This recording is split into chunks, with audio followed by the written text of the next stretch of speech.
Hola. Hola, muy buenas tardes a todos. Lo primero de todo, los que estáis aquí sentados y habéis elegido quedarse en esta sala con nosotros, pues darles las gracias. Como no, a nuestros ponentes que han venido hoy a estar esta tarde con nosotros y nos han prestado parte de su tiempo para explicarnos pues su saber y su conocimiento de todo este tema relacionado con la toxicidad de los tratamientos. Y nada, la dinámica que vamos a seguir es la siguiente. Nuestros ponentes, que son el doctor Francisco Caravantes, la doctora Inmaculada Fortes y el doctor Luis Muñoz, van a presentar sus temas y sus puntos de vista sobre la toxicidad de los alimentos, de la toxicidad de los tratamientos, y luego voy a hacer yo una breve ponencia también sobre el punto de vista de un paciente, y tras ello vamos a tener como unos 10 minutos de preguntas, comentarios y todo lo que queramos saber, porque como se ha dicho, esto es el arte de humanizar y esto es por y para los pacientes. Entonces, en este caso, a mí me gustaría que los pacientes tuviéramos tiempo para preguntar todo lo que quisieran y para hablar todo lo que quiera cada uno, porque cada uno ha vivido una toxicidad y cada uno puede tener una pregunta para ellos. Así que nada, para no perder más tiempo, empezamos por el doctor Caravantes, que nos hablará del manejo de los síntomas menopáusicos causados por algunos tratamientos oncológicos. Así que nada, ¿quién mejor para explicar cómo paliar y cómo llevar mejor algunos de ellos? Adelante. Bien, buenas tardes, noches ya a todos. En primer lugar, quiero agradecer a la organización la invitación a este segundo Congreso Andaluz de Pacientes con Cáncer para hablar y discutir sobre un tema que realmente nos preocupa a todos, como es el de la toxicidad del tratamiento antineoplásico. Como saben, todos los pacientes diagnosticados de cáncer precisan cuidados a lo largo de toda su vida, desde el diagnóstico, con el tratamiento y luego con el seguimiento. Gracias a los avances en el diagnóstico y en el tratamiento, progresivamente está aumentando el número de pacientes largos supervivientes de cáncer. Y entre los cuidados que precisarían, además de un seguimiento para detectar recaídas o segundas neoplasias primarias, un capítulo muy importante es el de la monitorización y paliación de los efectos secundarios y complicaciones del tratamiento. Y es que se podría especular que la curación del cáncer no tiene precio, pero la realidad es que a muchas personas con los tratamientos les toca sufrir importantes y penosos efectos secundarios que alteran su calidad de vida. Y por tanto, todas nuestras decisiones terapéuticas deberían tener en cuenta los beneficios y los riesgos, con la intención de minimizar los daños colaterales. El año pasado hacíamos una revisión general de la toxicidad del tratamiento antineoplásico, pero este año, por razones de tiempo, vamos a ser mucho más específicos y nos vamos a centrar en la toxicidad menopáusica, fundamentalmente en pacientes con cáncer de mama, en la toxicidad neurológica derivada de la radioterapia y de los tratamientos sistémicos, con especial atención al chemobrain, y también se definirán lo que son tumores radioinducidos. La menopausia se refiere a la pérdida de actividad folicular ovárica con el cese permanente de la menstruación y con una disminución de los niveles de estrógeno. Pero para definirla se requieren al menos 12 meses de amenorrea espontánea, con niveles hormonales en rango menopáusico. La menopausia se acompaña de manifestaciones físicas y emocionales que tienen un impacto negativo en la calidad de vida y en la salud en general de las mujeres, sobre todo cuando se instaura de forma precoz. Entre estas manifestaciones pues tenemos síntomas vasomotores, sofocos, sudoraciones nocturnas, tenemos alteraciones del estado de ánimo, alteraciones sexuales, alteraciones de la imagen corporal, alteraciones cognitivas, esqueléticas, cardiovasculares, que vamos a revisar muy brevemente. Los tratamientos sistémicos pueden causar un cese de la menstruación, que puede ser permanente o no, o puede empeorar síntomas menopáusicos preexistentes, dependiendo de la edad, dependiendo de los fármacos que se usan y de la dosis acumulada. Y así algunos citostáticos, clásicamente la ciclofosfamida, y algunos esquemas de quimioterapia, como el CMF, el FEC o el FAC, en mujeres de más de 40 años, se asocian con un elevado riesgo de menopausia. Respecto a la hormonoterapia, los análogos LH-RH causan un estado menopáusico por inhibición hipofisaria, mientras que el tamoxifeno y los inhibidores de la aromatasa pues pueden desencadenar o empeorar síntomas menopáusicos, pero con un perfil sintomático diferente. Y así, característicamente, las artralgias, mialgia, hiperlipemia y osteoporosis se asocian más frecuentemente con los inhibidores de la aromatasa, mientras que las alteraciones vasculares y los sofocos se asocian más frecuentes con el tamoxifeno. Respecto a los síntomas vasomotores, pues los sofocos van a aparecer hasta en un 80% de las mujeres que toman tamoxifeno y un 30% son intensos. Son más frecuentes en pacientes premenopáusicas que en peri y posmenopáusicas. También son más frecuentes en pacientes obesas y con determinados polimorfismos genéticos. Para su tratamiento se recomienda perder peso, pero cuando son muy intensos, además podemos utilizar algunos fármacos antidepresivos como la venlafaxina, como el citalopram, como la duloxetina, fármacos antiepilépticos, como la gabapentina o la pregabalina, o incluso algún alfa-adrenérgico como la clonidina. Otros remedios, como la soja, el trébol rojo, el aceite de onagra, cimífuga racemosa, ginseng, hierba china, acupuntura, etc., tienen resultados muy dudosos e inconsistentes. El hipoestrogenismo que causa la menopausia también tiene un impacto negativo en la salud ósea. Así como hemos comentado, las terapias hormonales pueden causar artralgia y osteoporosis y fracturas. Pero es que además otras estrategias terapéuticas como son quimioterapia, corticoterapia, la cirugía o la radioterapia cranealopélvica y algunos hábitos como es la inactividad o una ingesta inadecuada de calcio y vitamina D también se asocian con osteoporosis, con fracturas y con osteonecrosis. Los tratamientos que causan un fallo ovárico en premenopáusica y los inhibidores de la aromatasa en posmenopáusica causan una gran pérdida de densidad ósea, muy superior a la que se produce con la menopausia natural, como aquí pueden ver, los tratamientos menopausia natural. Y para mejorar la salud ósea, pues lo primero sería identificar a aquellas mujeres con un mayor riesgo de desarrollar osteoporosis y fracturas, como son mujeres con una edad avanzada, con historias previas de fracturas, con un uso crónico de corticoides, con antecedentes familiares de fracturas, entre otros, y hacerles un seguimiento densitométrico. También se recomienda, pues evidentemente, promover hábitos saludables, tener una actividad física regular, no fumar, moderar el consumo de alcohol. Y también se pueden utilizar fármacos, calcio y vitamina D, o fármacos antirresortivos como los bifosfonatos o el denosumab, cuando ya se han instaurado una osteopenia, una osteoporosis, siguiendo siempre criterios clínicos.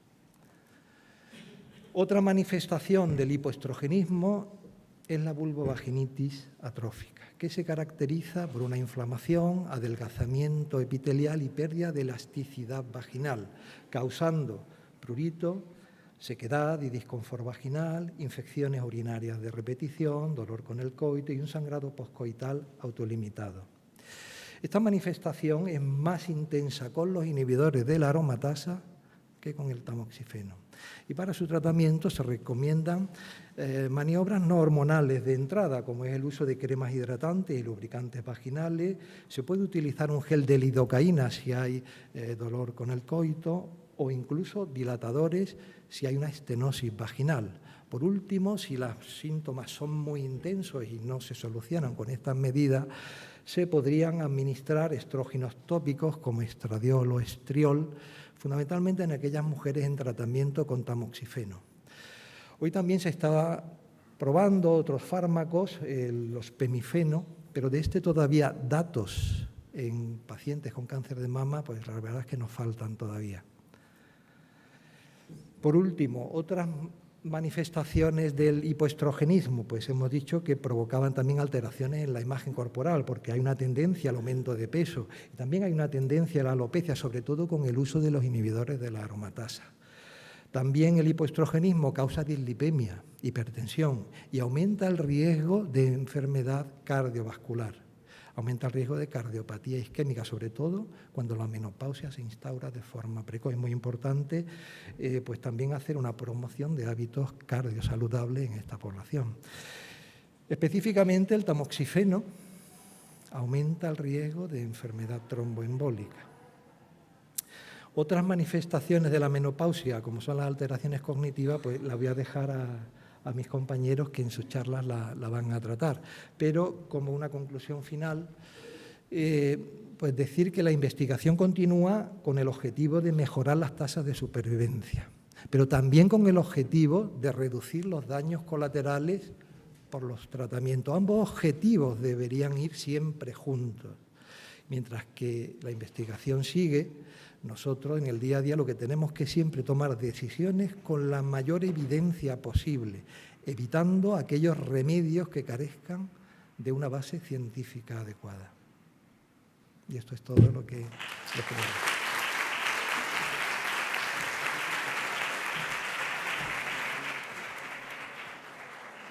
Pues seguimos con la doctora Fortes, que nos explicará brevemente la toxicidad neurológica de la radioterapia. Sí, Inmaculada, empieza. Te acerco el micro, compartimos. Sentadita mejor, ¿eh? Sí. Más cómoda. Ella se sienta también, más cómoda. ¿Ya? Bueno, buenas tardes. Mi nombre es Inmaculada Fortes, yo soy médico especialista en oncología radioterápica en el Hospital Carlos Haya y gran parte de mi actividad la dedico al tratamiento de los tumores cerebrales. Y hoy lo que quiero es contaros un poco cómo se organiza un tratamiento de radioterapia cerebral, cómo intentamos proteger las zonas del cerebro más importantes para que le llegue la menor dosis posible y qué síntomas van a ir apareciendo a lo largo del tratamiento, tanto cuando se lo está dando el paciente como a largo plazo, en la radioterapia a nivel cerebral. Comienzo. ¿Qué son los órganos de riesgo?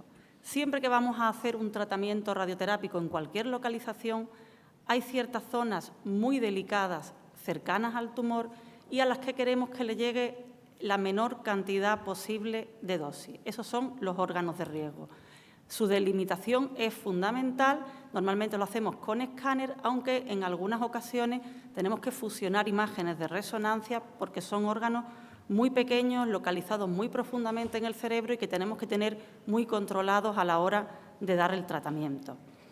Estos órganos, como digo, deben recibir la menor dosis posible, es una dosis que debe quedar registrada para la posteridad por si el paciente tiene que volver a tratarse y hay ciertos órganos muy restrictivos donde no podemos superar una dosis porque sabemos que si la superamos vamos a hacer daño.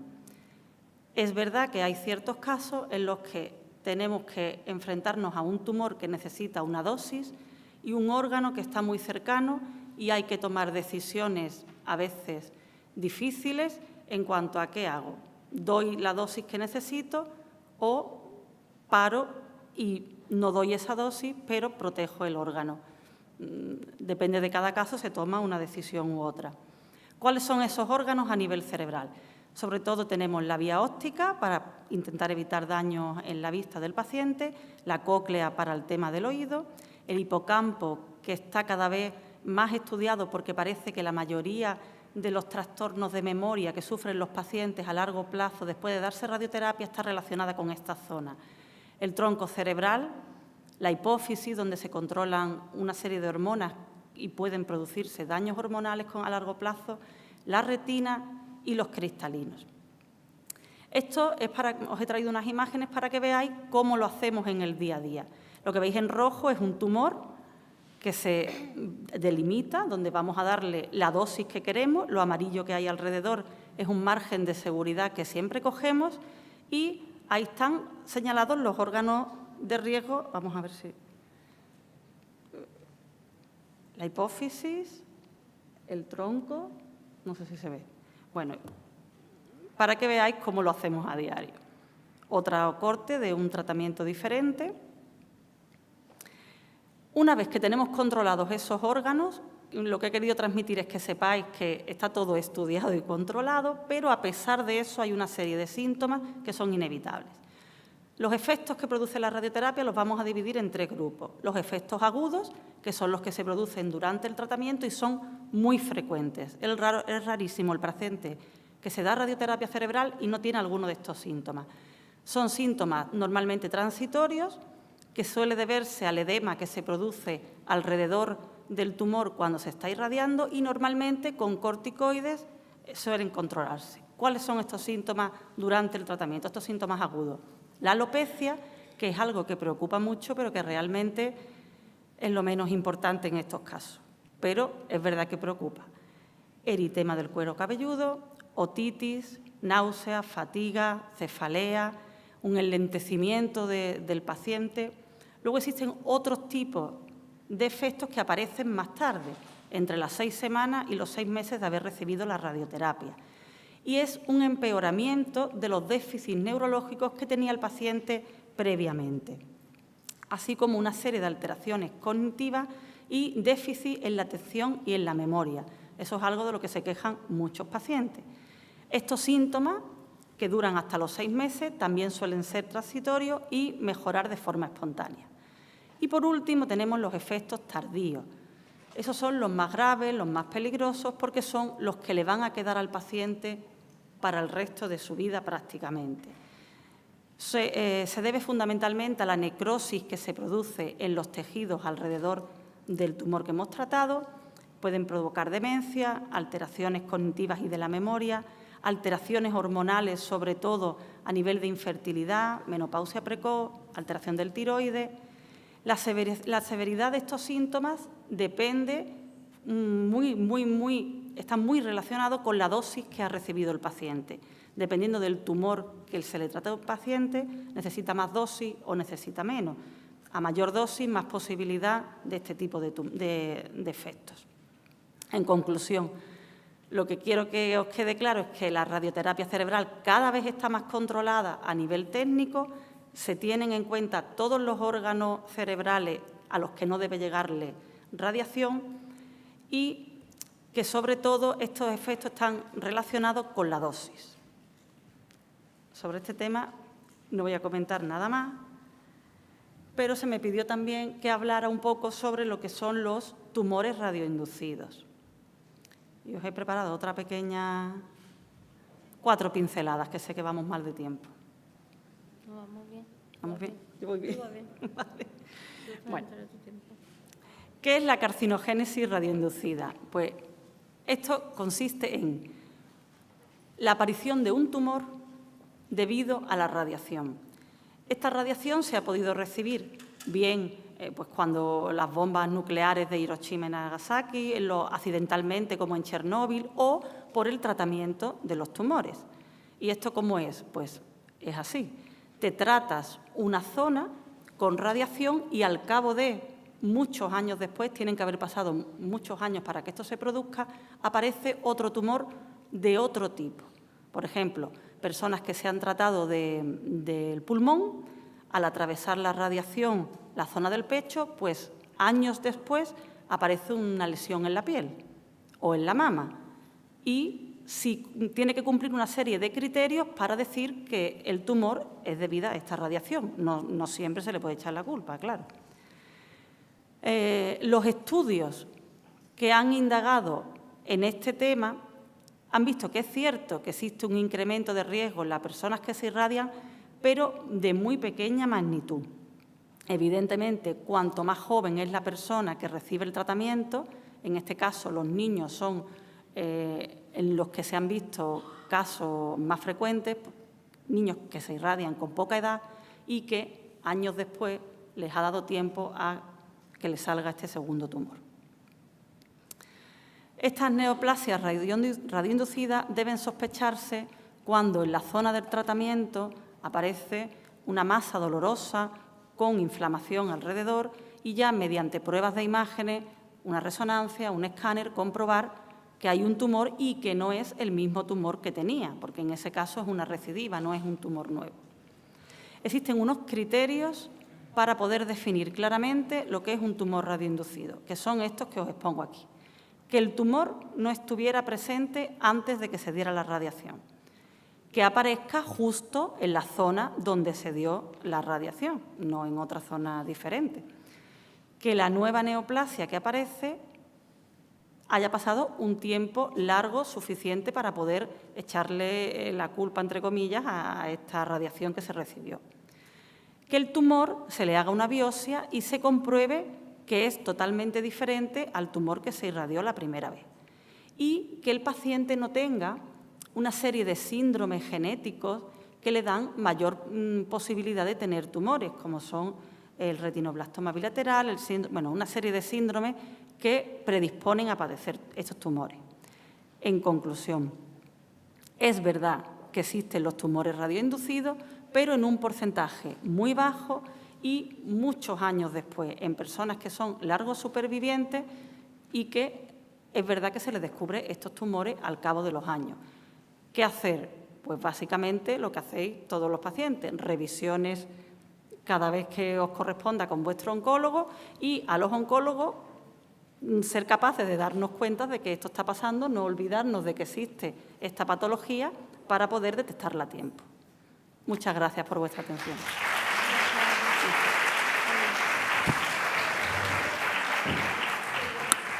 Bueno, pues nuestro siguiente ponente es el doctor Luis Muñoz.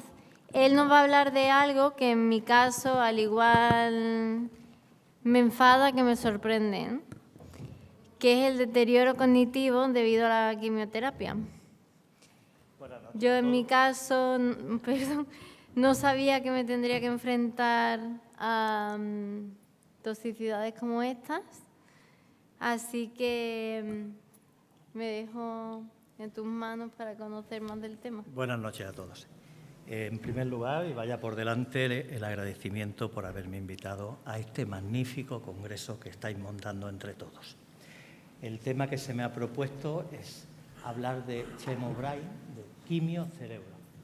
Y yo me lo planteé igual que tú. Perdón, yo me lo planteé igual que tú. Dije, ¿esto qué es? Y lo primero que hice fue lo que antes el ponente de la magistral nos dijo, el doctor Google. ¿Qué es lo que nos dice Google en 0, porque son 40 y tantos segundos y hay 750.000 reseñas de qué es Chemo Brain? Lo miras en noticias, algo pasa. Ahora, lo miras en noticias e igualmente veis que hay un montón de noticias que ya están hablando de este tema. Eso ya está ahí. Pero previamente los profesionales se han preocupado. A mí me han encantado las dos intervenciones que han hecho nuestros oncólogos y la preocupación desde hace mucho tiempo que están teniendo por este problema. Pero es un problema que empezamos a manejarlo ahora mismo. ¿Cómo quiero que se maneje o cómo creo yo que se debe de manejar? Yo trabajo en el servicio de neurología de Carlos Haya, soy neuropsicólogo y todas las patologías neurológicas tienen afecciones cognitivas. Alzheimer, Parkinson, esclerosis múltiple, todas. Y todas tienen este problema en la web. Una información que, como bien dijo el doctor Alegría, hay que gestionar. y esto se gestiona por información de los oncólogos de referencia, los tenéis aquí, hacerles las preguntas adecuadas, por las sociedades oncológicas adecuadas y, sobre todo, y aquí están todos ustedes involucrados, por las asociaciones de pacientes. Las asociaciones de pacientes tienen la obligación, porque es su campo, de sacar una serie de manuales blancos, de libros blancos sobre lo que son los déficits cognitivos y cómo explicar esa patología. Y empezar a entregársela al paciente diciendo lo que es y, sobre todo, lo que no es. Como bien decía nuestro ponente en la charla inaugural, esto es un gran mercado donde no sabes qué referente es el que te está diciendo esa noticia. Bien, ¿qué es lo que he hecho yo? Pues seguir como cualquier paciente, y ahora entenderéis por qué, miraría lo que es chemobray en el cerebro y me lo pongo incluso haciendo el traductor de Google. Me busco la Clínica Mayo, que es una clínica de referencia, y salen entre las 5 primeras que salieron en el Google. Y me dice algo así como que la quimiocerebro es un término común utilizado por los sobrevivientes, y ese término me gusta, de cáncer, para describir los problemas de pensamiento y memoria que pueden ocurrir durante la quimioterapia. Es una definición simple, o sea, estamos hablando ya de que los pacientes se empezaban a quejar y que le estaban haciendo una referencia a sus oncólogos de que allí había un déficit. Se llama también niebla de la quimioterapia, deterioro cognitivo por quimioterapia, disfunción cognitiva por quimioterapia. En la Asociación Americana de Cáncer lo definen también como nubosidad mental, pero he puesto esto solo porque ellos hacen hincapié, dice, advierten antes, durante y después del tratamiento. Lejos de intentar meter pánico, lo que quiero decir es que se está estudiando antes, mientras y después, que es como se tiene que percibir esta información. Términos sobrevivientes. Para mí es el término más importante y quiero plantear todo desde este planteamiento.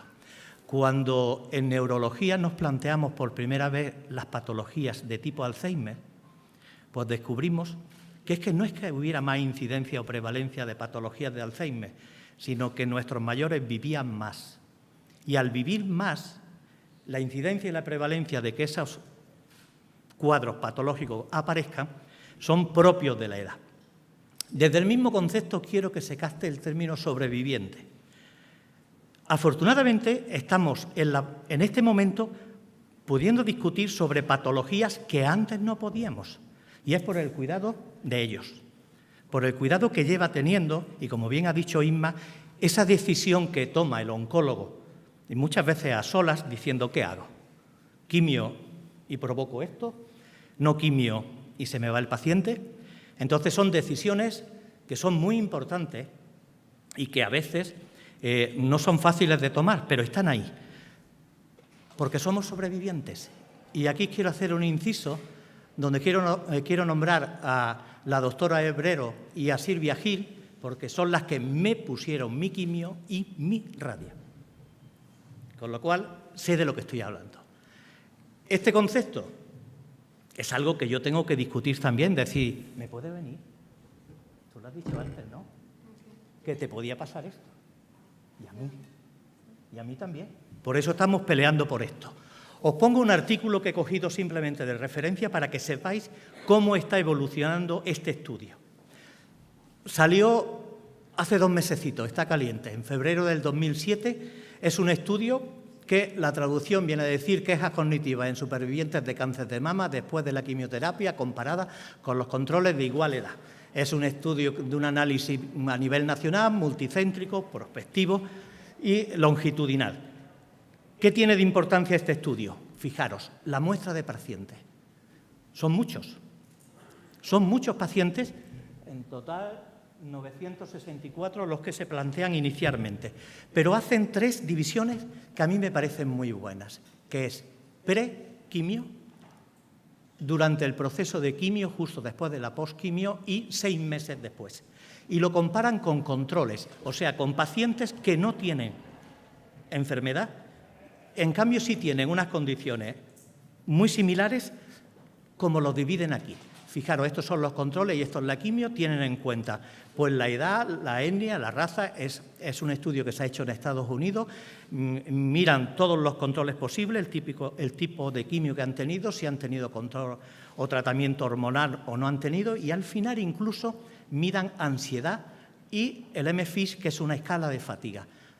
Importancia de este estudio: el número de pacientes que se están estudiando y la variabilidad que se está haciendo. ¿Por qué? Porque esto tiene sus pros y sus contras. Tiene aspectos positivos y aspectos negativos, que es lo que quiero poner en valor. ¿Qué es lo que dice el estudio como conclusión? Pues fijaros, se mide la FAST-COG, que es la escala con que se ha medido, que os lo voy a explicar para que sepáis cómo es, y la puntuación de los pacientes está en torno a los 160 y los controles están en torno a 170. O sea, la puntuación inicial ya está menor. Con lo cual esto, yo como profesional de la psicología, me está diciendo que algo está viendo ahí que no funciona, porque todavía no hay quimio y ya hay una diferencia. ¿Qué es lo que está pasando? Alteraciones del estado de ánimo, ansiedad, depresión, pacientes en shock por diagnóstico, pacientes sufriendo una alteración propia de la enfermedad. ¿Qué nos vamos a encontrar aquí? Proceso de quimio. Estamos en una fase que es muy importante, lo que no ha dicho Inmaculada. Probablemente estamos en fase aguda. Y esto, aunque veis que es brutal en comparación con los controles, es transitorio. Y ellos ya lo saben y están manejando este concepto. Y están haciendo una relación coste-beneficio, qué freno y qué provoco. Y sobre todo, más adelante veremos cómo se puede rehabilitar. Y finalmente se sabe que hasta 6 meses se están produciendo déficits cognitivos después del proceso de quimio.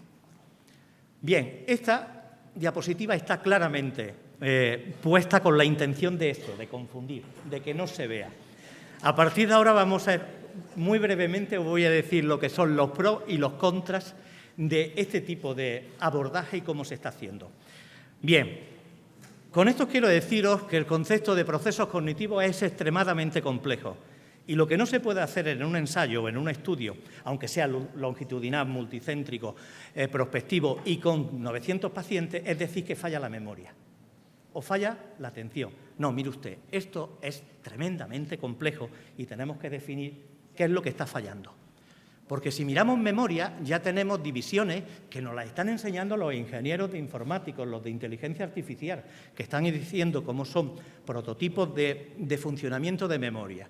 Y este puede ser uno muy simple. Fijaros, cuando hablamos de memoria, los psicólogos diferenciamos entre lo que es una memoria declarativa o explícita y procedimental o implícita. Por ejemplo, aprendizaje de conceptos, aprendemos geografía, pero también aprendemos una serie de hechos, de fechas, cuando nos casamos, cuando hicimos la primera comunión, etcétera, etcétera. Pero también habilidades y hábitos, que es otra memoria totalmente diferente. Aprendizajes asociativos, los famosos perros de Pavlov cuando oyen la campanilla, pues está por ahí.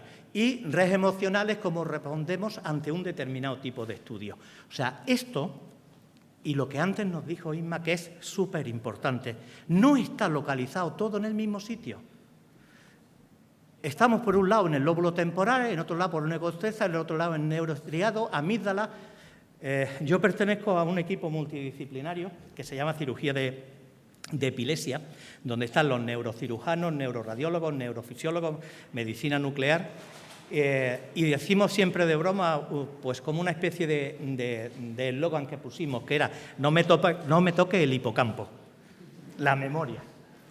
Y claro, siempre estamos haciendo lo mismo. A los neuropsicólogos se nos pide que exploremos al paciente, que digamos qué déficits cognitivos tiene, y si hay una esclerosis mesial, o sea, un foco epileptógeno que hay que quitar y se lleva por delante el hipocampo, pues vamos a saber que esa persona, a partir de ahí, la memoria le va a fallar.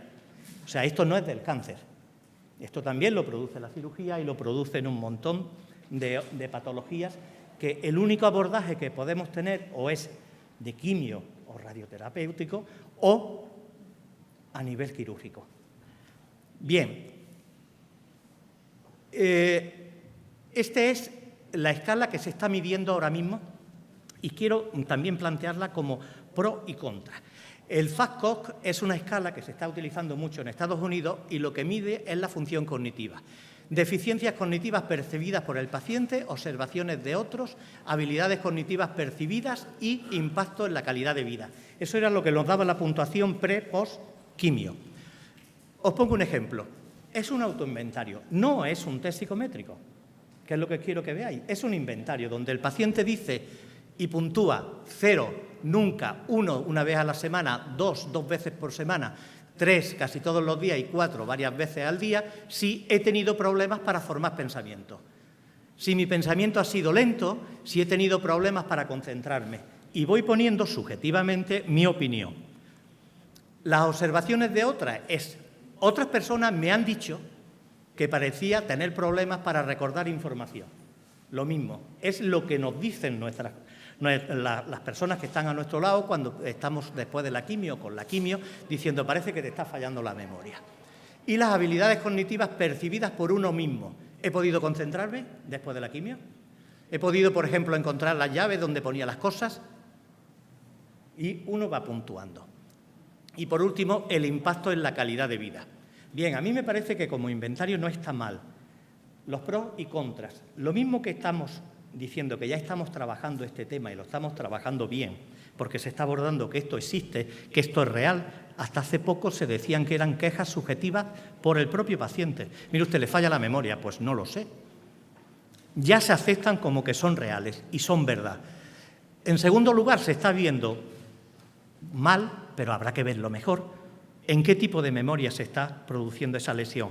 Porque de esta forma le vamos a decir al oncólogo, pues como ya estamos diciendo en cirugía de pacientes despiertos, cuidadito que te están metiendo en el sembrado. Y si los psicólogos hemos entrado a los quirófanos y estamos haciendo una cirugía en pacientes que están despiertos y cuando el lenguaje le falla, pues podrá haber un momento donde sea parecido, donde se pueda hacer una quimio personalizada para el paciente y donde el oncólogo vea realmente que le puede o no le puede producir una lesión que puede ser inicialmente aguda, pero se puede plantear si puede ser definitiva. Bien, para eso tenemos pruebas totalmente diferentes. O sea, vamos a ir por delante del problema. El problema lo tenemos, pero tenemos test mejor que ese, que son, por ejemplo, la escala de memoria de Wechsler, que son escalas muy bien hechas, que miden memoria inmediata, tanto visual como auditiva, visual demorada y memoria de trabajo. ¿Qué es la memoria de trabajo? Pues la memoria que yo necesito para estar, por ejemplo, contando esta charla. Y sobre todo, ¿qué es lo que quiero hacerle ver a ustedes? Los test tienen que tener validez, fiabilidad y adaptación a la población española, porque si no es un Tetris o un juego de mesa. Eso no es un test. Validez, ¿qué significa? Que el test mida aquello que pretende medir. Que si quiere medir memoria, pues que diga qué tipo de memoria está midiendo. Y eso no es nada fácil, ¿eh? Es el problema principal que tenemos, que los test tengan validez. Fiabilidad es que aquello que mide, que lo mide bien. Y si yo tengo pues, dos colegas psicólogas, como son las que están sentadas en primera fila, y yo paso el test, ellas tienen que tener la misma fiabilidad que yo. O sea, el instrumento se tiene que comportar lo mismo ante ellas que ante mí. O sea, que sea fiable. Como cuando utilizas un metro, sabes que siempre miden lo mismo. Y por último, adaptado a la población española. Los test americanos no nos sirven. Nosotros hicimos una escala de calidad de vida en esclerosis múltiple partiendo de un algo muy especial, que era, por ejemplo, tú le utilizabas una escala americana y le decías, ¿tiene usted cansancio? Y decía el paciente, sí. ¿Tiene usted fatiga? No. Y decía la gente, bueno, ¿y eso cómo es? Pues sí, estoy muy cansado, pero fatiga no tengo. Fatiga en Málaga es vomitar. Claro, los test tienen que estar adaptados a la población española. Y decían los americanos, ¿cómo es que sus pacientes están cansados, pero en cambio no se fatigan? Decir, pues mire usted, los nuestros no vomitan. O sea, adaptados a la población española. Y otra crítica que quiero haceros. Factores que afectan la cognición, el envejecimiento. A la gente le puede fallar la memoria porque tenga un deterioro fisiológico. Y el deterioro fisiológico empieza a partir de los 25 años. Y desde que los canallas de los profesores de alumnos bilingües nos han dicho que solamente se puede aprender 2 lenguas hasta los 10, 12 años, pues tenemos ahí un patrón de aprendizaje. O sea, la edad hace que falle. Y tenemos que diferenciar y tenemos que decirle a una oncóloga si es porque el paciente está teniendo un deterioro cognitivo propio de la edad o porque es el fármaco el que está invadiendo. Trastorno emocional. Ya vimos Ya vimos, en principio, que antes de la quimio ya tenía el paciente unos fallos comparado con los controles. Pues claro, porque hay un diagnóstico de por medio, donde hay una incertidumbre, una sensación de futuro desolador, hay una depresión por medio, hay una ansiedad, hay un cuadro mixto de ansiedad que efectivamente yo noté en mi rendimiento profesional. Yo notaba que mi productividad no era la misma, pero no por la quimio ni por la radio que me estuvieran poniendo, sino porque me habían dicho que tenía cáncer. Y a partir de ahí tenía que gestionar. Medicamentos también. Y por último, tratamientos. ¿Se puede tratar esto? Sí, pero fijaros, ya mira otra vez Tito Google y ya te sale que hay negocio. Fijaros ya lo que están cobrando en base a los tratamientos. Si miro qué se hace en esclerosis múltiple, apenas si hay nada, pero en torno al cáncer hay un mercado que nos guste o no nos guste, está ahí. Y eso también nos lo tienen que gestionar los que saben, ellos. ¿Cómo se tiene que hacer un tratamiento? Planteando unos objetivos claros a corto, a medio y a largo plazo. Pero por lo que decía Inmaculada, porque el tratamiento puede ser agudo o puede estar claramente establecido ya. Y hay que ver primero cómo se hace, siguiendo unos medios que son cuáles son las funciones preservadas y cuáles son las funciones deterioradas.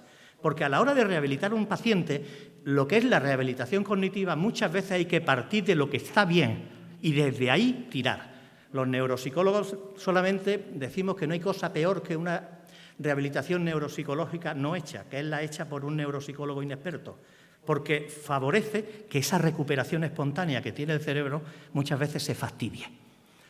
Y, por último, actividades. Habrá que ver la actividad laboral. ¿Por qué? Porque si es una persona en actividad laboral, yo quiero que esa persona, el proceso de rehabilitación, me plantee un objetivo a corto plazo que pueda integrarse en su vida. Después ya llegaremos a las actividades de vida diaria.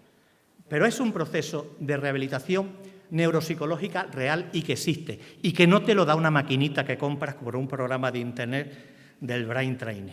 No te lo detecta eso ni sirve. Tiene que ser un profesional de la psicología, de la neuropsicología, especialista en programas de rehabilitación, lo mismo que tenemos un médico rehabilitador que nos dice si es adecuado o no es adecuado. Un mal rehabilitador te deja cojo y un mal rehabilitador neuropsicológico te produce una cojera mental bastante importante. Bien, empecé con una que era la farola y seguimos esperando que la farola nos siga aportando luz en esta lucha que estamos teniendo en la toma de decisiones, yo, en este caso, como paciente y también como profesional. Muchas gracias.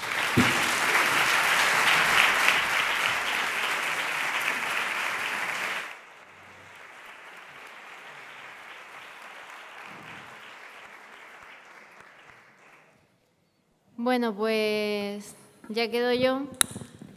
Me gustaría añadir algo a lo que estaba contando el doctor Luis, acerca del tema del mercado. Y es que leí por algún sitio hace un tiempo que el año pasado vivió más gente del cáncer que gente que murió de cáncer. Entonces, esto sí, lamentablemente, se está convirtiendo en un negocio total y absoluto. Y lo sufrimos, en principio, pacientes, pero también los profesionales que se encuentran con esto cuesta tanto, pero esto no cuesta tanto, pero ¿qué hago? ¿Dónde me meto si todo el mundo se mete aquí? Entonces, bueno. Bueno, para terminar, yo me presento. Mi nombre es Miriam Segura, yo soy paciente de cáncer, pero además soy psicóloga como Luis y soy madre, soy hija, esposa, amiga, prima, sobrina, compi de guarde. O sea, soy, además de paciente de cáncer, soy todo lo que la vida me deja ser en estos momentos. No se me etiqueta ya como cancerosa, eso no es así. Y entonces, a ver, hasta ayer yo iba a hablar de un tema un poco diferente a lo que voy a hablar en estos momentos, porque Hasta ayer yo acabo de pasar 2 días en la cama sin poder moverme, con unos dolores horribles debido a los tratamientos del cáncer. Y además de con dolores, totalmente ida total. Por eso digo que una cosa tiene que ver con la otra totalmente. Entonces, bueno, yo os cuento un poco mi caso. Yo fui diagnosticada hace 1 año y medio de cáncer de cuello de útero en estadio 3B. Después de haberme hecho 2 citologías negativas, haber tenido una cesárea, endoscopia, nadie ve nada y de repente tengo un tumor de 8 centímetros y nadie sabe de dónde ha salido. Bueno, ahí estaba. Entonces yo recibí tratamiento de radioterapia con quimioterapia adyuvante. Después de eso recibí tratamiento de braquiterapia y con esta terapia conseguimos que el tumor primario desapareciera. Entonces, en principio, bueno, con esta terapia y con otras muchas terapias alternativas y no alternativas, complementarias que yo seguí, porque nunca dejé la medicina de lado porque para mí es el punto, para mí. Hay gente que yo creo que hay que ser congruente, como hablamos siempre, y para mí la medicina está ahí y es puntera. Pero sí es verdad que seguí cosas complementarias, cosas de psicología que, por desgracia, en los hospitales no, y se deja muchísimo de lado, y para mí sería algo que tendría que ir de la mano de la oncología, la psico-oncología. Tendría que estar ahí, pero no está. Y sí está, pero no en el grado. Exactamente. Está si la pides y eres pesada y entonces, como yo soy paciente pesada, yo he llegado a los sitios que he tenido que llegar, he llegado hasta la foto. Es decir, así que fíjate si yo soy pesada, que he llegado hasta la foto del Congreso, ¿no? Pero que bueno, que no está para todo el mundo, no se oferta así.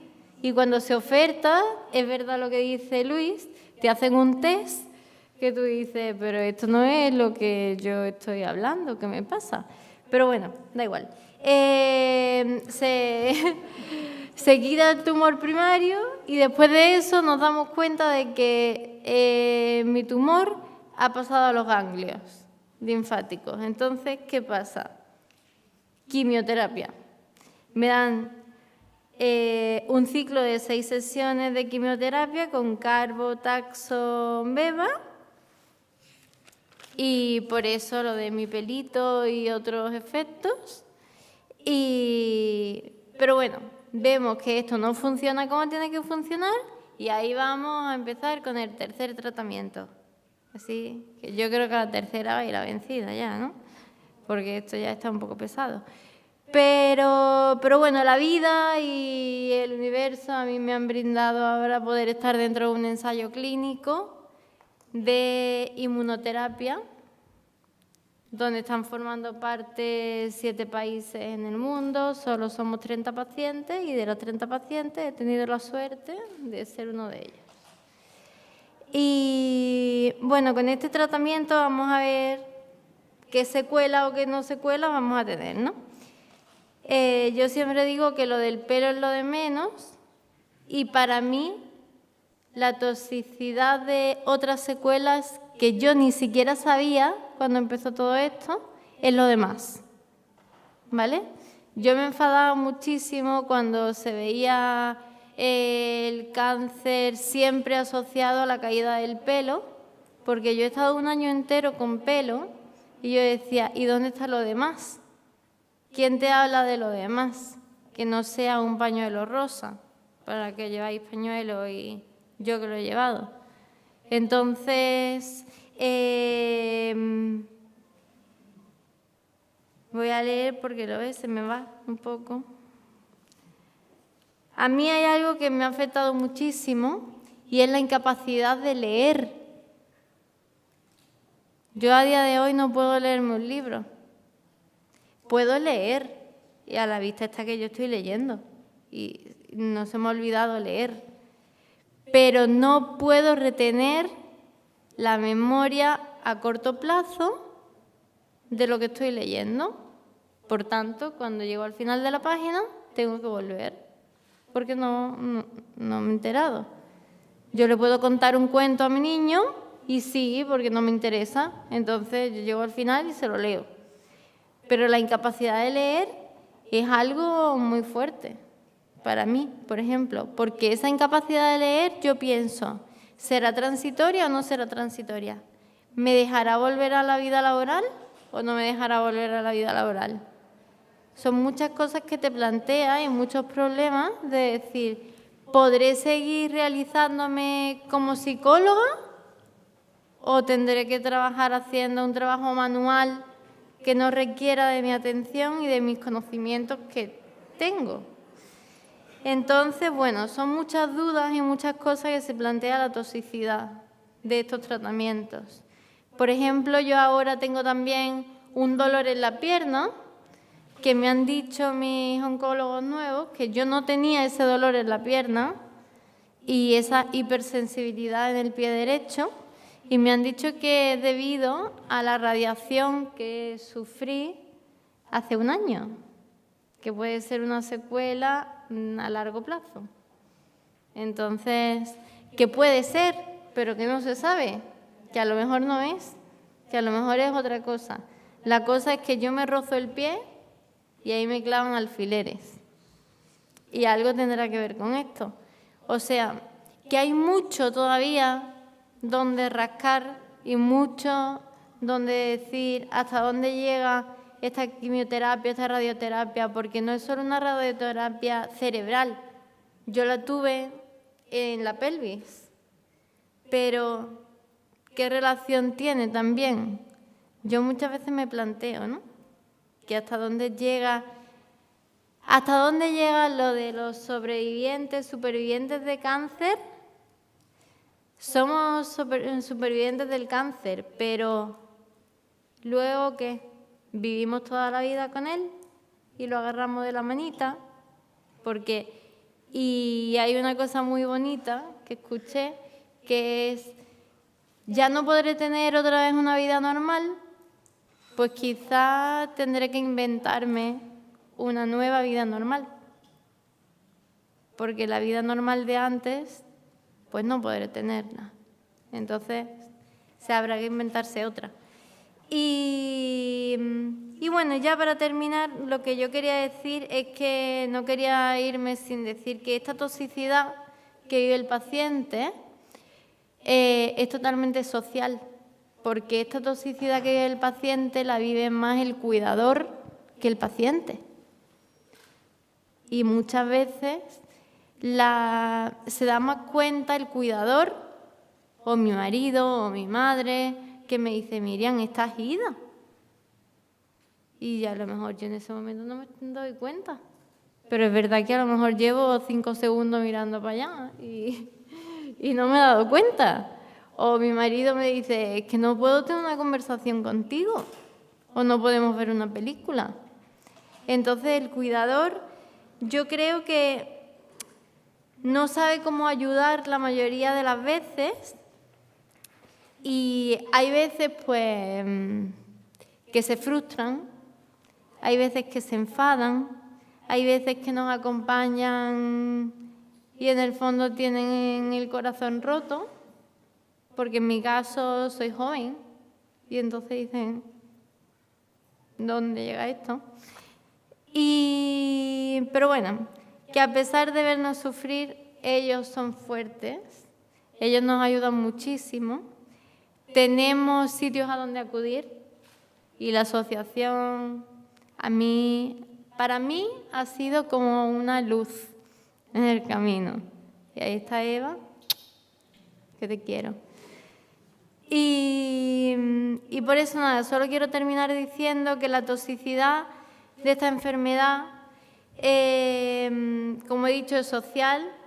Hay que buscar recursos novedosos, no más recursos, sino inventarnos maneras de llegar a esa gente, ayudar a la familia, buscar más recursos para cuidadores. Y desde aquí pido que se le dé un aplauso a todos ellos, porque son campeones.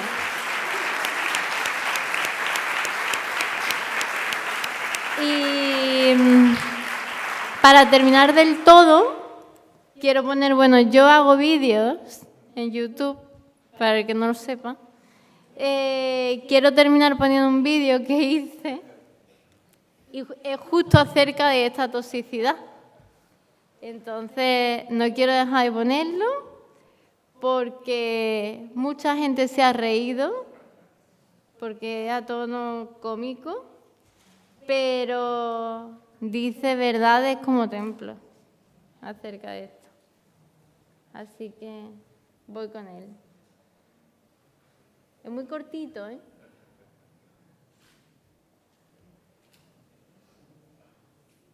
Dura 2 minutos. Uy, no.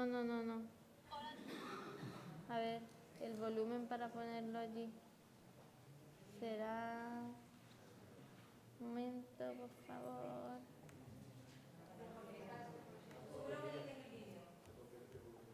No, pero sí, es que habrá que ponerlo allí, ¿no? El volumen.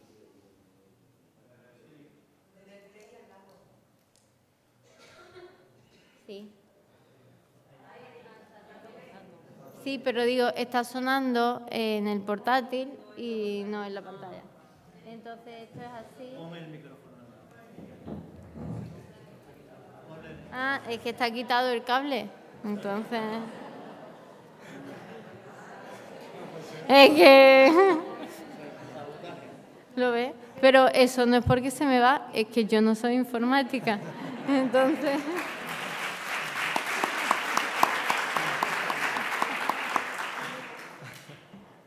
A ver, ¿ahora? Hola. Hola, ¿Ahora sí? Pero ahora yo creo que él lo tiene que encender.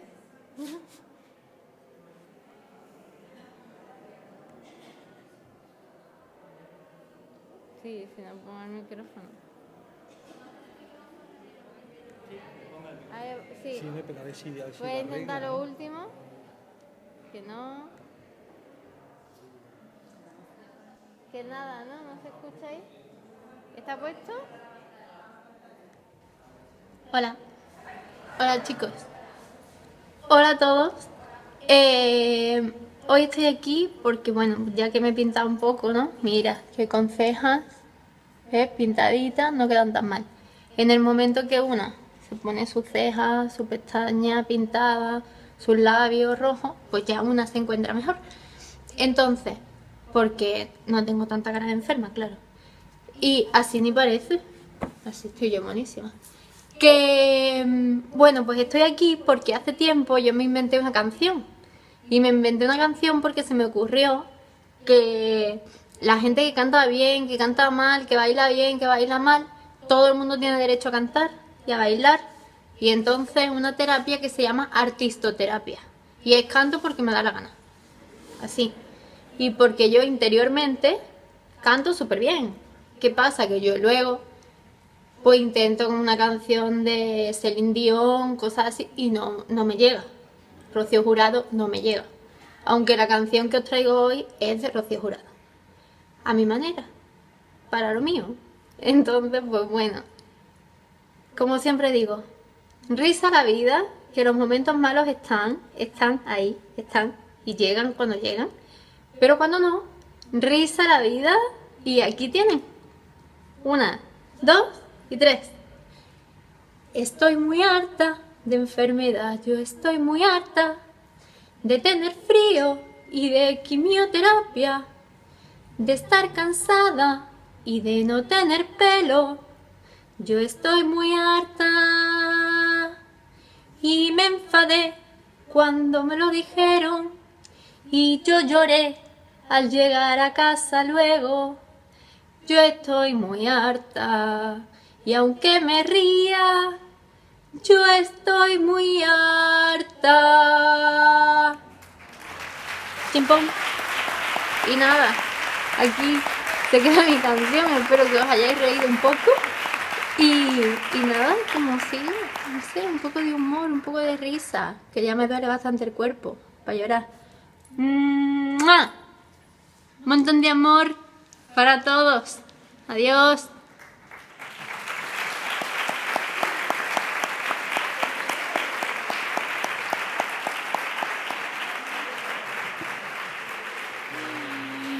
Pues nada, dejamos ahora, aunque se haya alargado, por lo menos 5 minutitos para preguntas a los profesionales que han hecho una labor excepcional.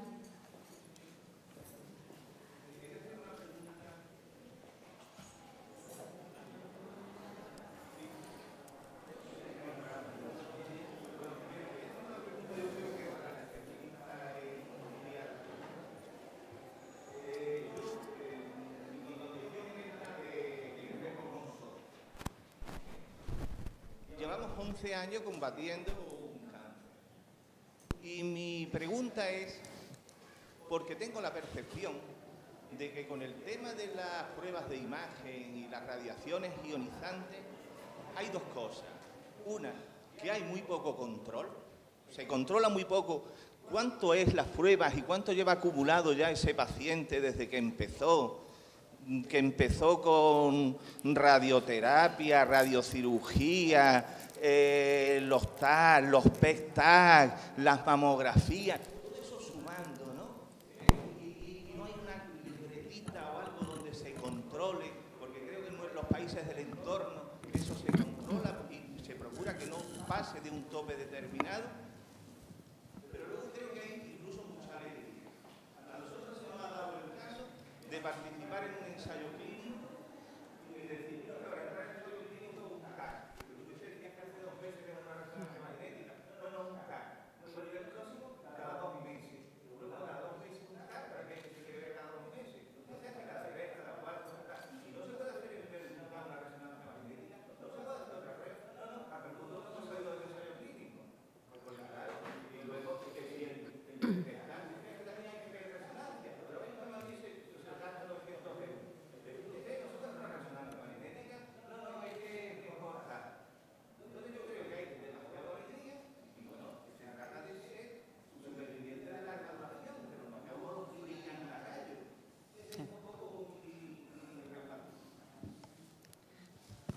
Bueno, mire, es verdad que en cuanto a la radioterapia sí que queda totalmente registrado la dosis que se ha recibido cada paciente y en cada órgano, pero no así en las pruebas de imagen, es cierto. ¿Qué podemos hacer los oncólogos en ese respecto? Pues es verdad que hay que pedir las pruebas cuando hacen falta, estoy de acuerdo con usted, y además intentar solicitar aquellas pruebas que menos radiación provocan, como son las resonancias, son las ecografías. Pero también es cierto que si se compara la dosis de una sola sesión de radioterapia comparada con todos esos escáneres que se realizan a lo largo del seguimiento del paciente, es poca comparada con la que da la radiación. Pero estoy de acuerdo en que tenemos que ser menos alegres, entre comillas, a la hora de pedir, sobre todo, pruebas que provoquen radiación, es cierto. Yo quería añadirle algo. Dice que participaba en un ensayo clínico. Claro, el ensayo clínico es la herramienta que tenemos los oncólogos para avanzar. De ahí aprendemos si los tratamientos funcionan o no. Y para saber si funcionan tenemos que saber qué pasa. Esas técnicas no las solicitamos alegremente, se trata de que no tenemos otra alternativa que pueda sustituir a esa prueba para estar seguro del efecto de ese tratamiento. No es una cuestión de alegría. Cada día esto, en todos los oncólogos lo tenemos más claro, intentamos ser selectivos en qué prueba hacer. O sea, que esa preocupación la tenemos. Se lo aseguro. Yo cuando hablo con mis radiólogos siempre discutimos respecto a esa cuestión. O sea que es una discusión diaria. Y yo creo que el futuro va a ir cada vez llevando a lo que usted plantea de una incluso mediciones de dosis recibida de irradiación. Pero el tema de los ensayos clínicos y la investigación es un tema aparte. Sí. El ensayo clínico, leyendo la parte dispositiva, cuya copia conservamos, decía que se realizarán pruebas de imágenes cada 2 meses. Bien, no dice que necesariamente tuviera que hacer un TAC. Pues bien, había una señora que era la data manager que parecía que no dormía, más que pensando cada 2 meses hacer un TAC. Que no dormía, es que eso era una neurótica. Pero mire usted si es que dice otras cosas. Pero claro, es que mire usted si es que el médico estos seguimientos lo puede hacer cada 3 meses y le vale otra cosa. No, es que... Y además, al final fue la imposición. Dice, mire usted, al final la ciencia le daremos mucha información, pero vamos a freír al paciente. Porque íbamos al radiólogo y decía una barbaridad. Al cirujano que trata el hígado. Es que esto es una barbaridad, que es lo que se quiere ver cada 2 meses. Nosotros, mi mujer, en 2 tratamientos que ha seguido, ha participado en los 2 ensayos clínicos. En el segundo no hemos salido porque creemos ya que es un disparate, porque yo más o menos sí controlo las radiaciones que tiene y es un disparate cada 2 meses un TAC. Porque mire usted, se puede hacer una resonancia magnética también y se la están haciendo. Y además es más específico para el hígado. Entonces, participamos en el ensayo clínico, nos sometemos a todos los seguimientos, pero vamos a intentar entre todos poner cordura también en las cosas, ¿no? Hombre, lo que plantea es totalmente racional, pero es que las pruebas que se solicitan vienen marcadas por el ensayo. Evidentemente, si el ensayo permite utilizar pruebas, como dice una resonancia, nosotros vamos a usar una resonancia. Y no sé el motivo por el que podrían, en su caso, solicitarle TAC cada 2 meses, pero si el ensayo marca que se pueden optar por pruebas que generen menos problemas de irradiación, yo le aseguro que la inmensa mayoría de los oncólogos van a optar por ellas, cuando la información que se obtiene sea la misma. Perdone que interrumpa y perdone que le corte, pero queríamos utilizar, es que si no se va a quedar solo en su tema. Entonces, si lo hablamos fuera de aquí, a ver si podemos por lo menos decir 2 o 3 preguntitas más, pero que sean preguntas, por favor, no testimonios. Y entonces nos da tiempo de 2 o 3 preguntitas más y terminamos, ¿vale? Porque si no se está yendo la gente y el tiempo está terminado.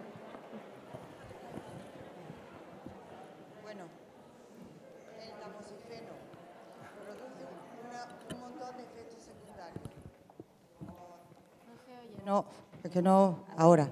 El tamoxifeno, yo lo estoy tomando y termino en breve, dentro de varios meses, 5 años. Tengo dolores musculares, las manos, el pelo, la uña.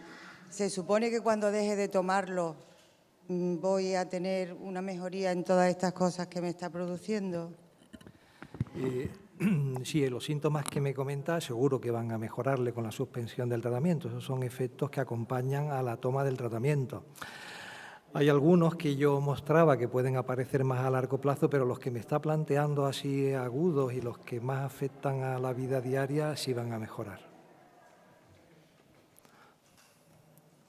¿Más preguntas por allí detrás? Mire. Vale. Un momento, que se le han dado... No importa. Primero ella, luego usted y luego ya. Terminamos. Pregunte usted, ella y ya terminamos. Vale. Pues yo más que nada es darle las gracias porque tenemos el lujo, es un lujo inmenso de poder tener la información que esta tarde hemos tenido aquí con ustedes.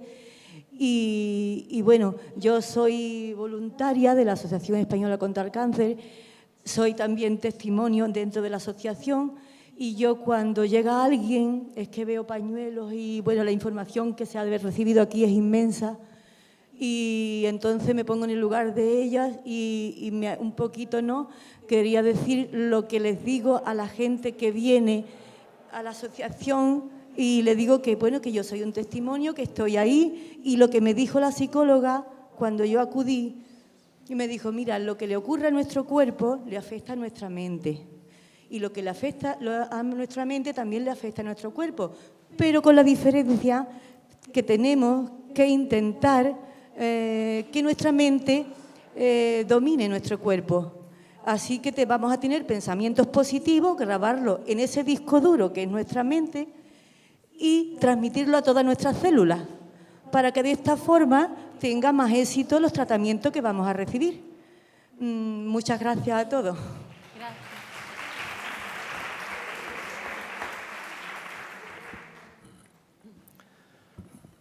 A ver, señora, ¿lo suyo es una pregunta? Lo mío es darte las gracias. Vale, pero a ver si es que la verdad que tenemos aquí a tres profesionales inmensos y si hay gente que tiene preguntas específicas, yo prefiero que se hagan preguntas específicas. Pues la mía es muy importante y te la voy a decir. Cuando he visto tu videoclip me he reído, pero porque me ha hecho mucha gracia, ¿vale? Gracias. Porque yo la he tenido tan gorda como esta habitación, ¿vale? Mi oncóloga es Inma Forte, que la tengo ahí delante, ¿vale? Y te digo que te lo deseo de corazón, y están aquí mis compañeras en fila, que no tiren nunca la toalla, porque de todo se sale, ¿vale? Y yo soy voluntaria, soy paciente, como tú dices, soy madre, soy trabajadora, soy muchas cosas, y a Inma Forte el primer día le juré que no iba a tirar nunca la toalla y no la iba a tirar. Y tengo secuelas de todas clases, pero ¿sabes una cosa? Que las meto en la mochila y las cierro. A mí no me duele nada. Tengo una gana de divertirme tremenda. Así que salud para todo el mundo y gracias a todo el mundo.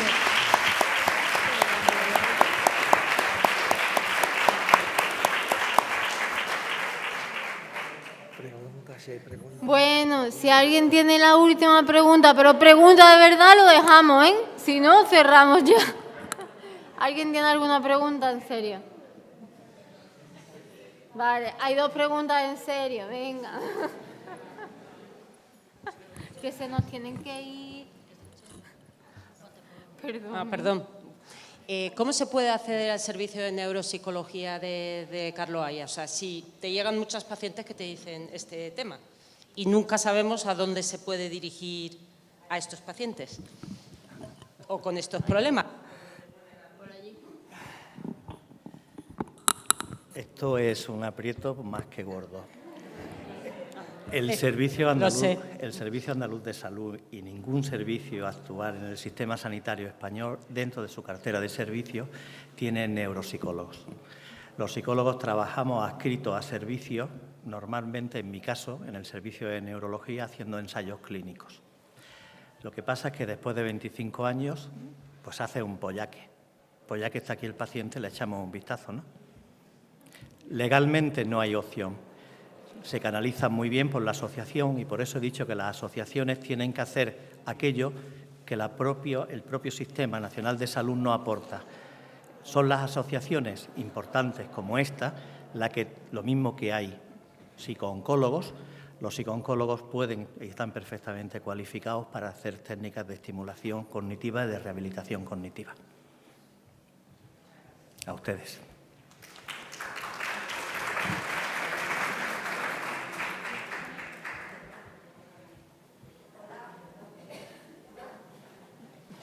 Se oye. Hola, perdón. Hola, muy buenas tardes o buenas noches ya. Me llamo Mercedes Atencia, soy paciente, todavía en revisión. Aquí hay un hombre, ahí hay un hombre en la mesa que yo creo que me conoce de hace un poquito de tiempo, que es el doctor Caravante. Y bueno, como digo, soy paciente desde hace casi 7 años de cáncer de mama y también, aparte, soy voluntaria de la ASC. Y bueno, yo no era una pregunta, era únicamente mostrar mi gratitud inmensa, que yo creo que mis compañeras que están aquí, que también lo tienen a él como médico, oncólogo, estamos muy contentas, estamos orgullosísimas de que él esté siempre con nosotras. Yo creo que hablo en nombre de todas ellas. Yo creo que él se lo merece. Vamos a decir, yo creo, un pequeño homenaje para él especialmente, para todos los que estáis aquí, desde luego, por supuestísimo. Y bueno, como digo, para todos, pero especialmente para él, porque le tenemos un cariño inmenso por su humanidad y por su gratitud a los pacientes. Muchas gracias. Gracias.